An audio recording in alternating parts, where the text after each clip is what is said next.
आचार्य प्रमोद कृष्णम का राहुल गांधी पर हमला। राहुल को प्रमोद कृष्णम ने मूर्ख कहा। पीएम की मां पर टिप्पणी पर बोले आचार्य प्रमोद कृष्णम, मां की पूजा की जाती है। 55 साल के हो गए राहुल गांधी, समझ नहीं आ रहा तो राजनीति छोड़ दें।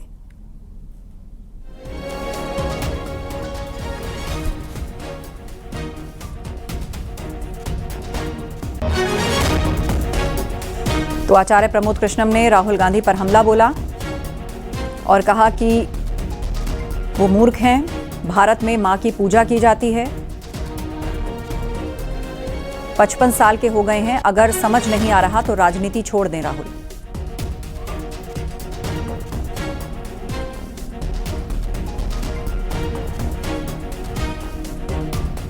तो आचार्य प्रमोद कृष्णम ने राहुल गांधी को मूर्ख कहकर पुकारा।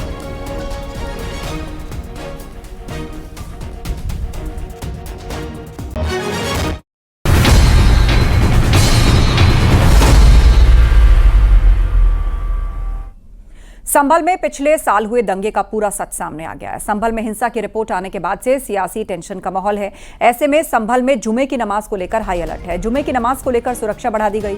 संभल हिंसा पर रिपोर्ट आने के बाद पूरी तरह से अलर्ट है, तो पुलिस की टीम हर जगह मुस्तैद है। संभल दंगे की रिपोर्ट आने के बाद से खासी एहतियात बरती जा रही है। संवेदनशील इलाकों में चौकसी बढ़ा दी गई है।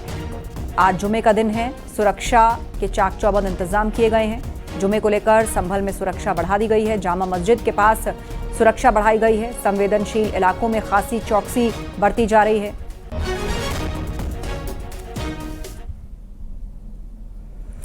संभल में हुए दंगे की जांच रिपोर्ट में बहुत बड़ा खुलासा हुआ है और रिपोर्ट में कहा गया है कि 2006 में समाजवादी पार्टी की सरकार ने 1976 दंगों के आरोपियों को लोकतंत्र सेनानी घोषित किया था।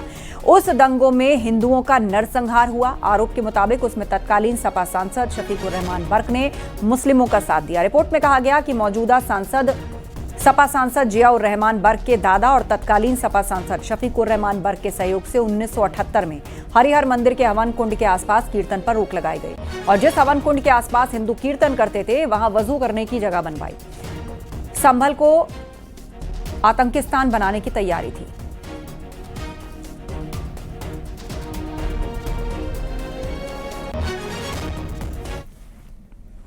संभल हिंसा की जांच रिपोर्ट पर माध्यमिक शिक्षा मंत्री गुलाब देवी ने कहा कि जब वहां पर 45% हिंदू थे और अब 15% रह गए तो 30% हिंदू कहां गए? क्या इन हिंदुओं ने धर्म परिवर्तन किया या फिर उनकी हत्या हुई? ये जांच रिपोर्ट से साफ होगा।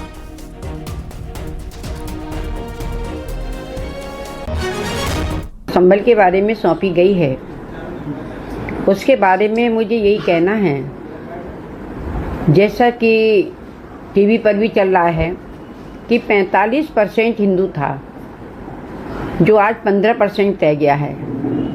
कौन से ऐसे कारण रहे कि हिंदुओं ने पलायन किया, धर्म परिवर्तन किया या फिर उनको मार दिया गया? ये तो उस रिपोर्ट से ही पता चलेगा और जैसी रिपोर्ट होगी उस आधार पर माननीय न्यायालय कार्य करेगा। बीजेपी सांसद डॉक्टर भोला सिंह ने संभल दंगा रिपोर्ट पर सपा पर निशाना साधा और कहा कि सपा का एक ही एजेंडा रहा है, मुस्लिमों को बढ़ावा देना। उन्होंने आरोप लगाया सपा सरकार में हिंदुओं पर अत्याचार हुआ जिससे उन्हें पलायन करना पड़ा। ये रिपोर्ट हिंदुओं की आंख खोलने वाली, आरोपियों पर कार्रवाई होगी। संभल में जो हिंसा हुई थी उसकी न्याय आयोग की रिपोर्ट सीएम को सौंप दी गई है और दावा ये किया जा रहा है कि संभल में आज़ादी के समय जो आबादी थी करीब 45% हिंदुओं की, वो नगर पालिका क्षेत्र में 15% के करीब रह गए और साथ ही 2006 में दंगा हुआ था। उस दरमियान के जो आरोपी थे उन्हें लोकतंत्र सेनानी सपा सरकार में बना दिया गया था और दंगों से जो पीड़ित थे उसमें हिंदुओं के साथ भेदभाव भी हुआ है। देखिए, पिछली जो सरकारें रही हैं जिसमें मुख्य समाजवादी की सरकार, उन सरकारों का एक ही एजेंडा रहा है कि एक धर्म और एक जाति को आगे बढ़ावा देना।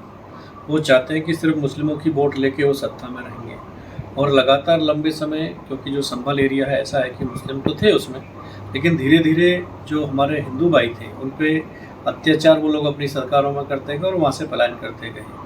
तो जो रिपोर्ट आई है वास्तव में बहुत आवश्यक थी हमारे हिंदू वर्ग की आंखें खोलने के लिए, और ये इसलिए कि जो लोग आज भी अपने लोगों को गुमराह करने का काम करते हैं कि उन्होंने जहाँ वो बाहुल्यता में थे उन्होंने किस तरीके से हमारे भाइयों को शोषित करके वहाँ से निकाला है। तो निश्चित ही इस पर कार्रवाई होनी चाहिए और जो लोग जिम्मेदार हैं उनको सजा मिले।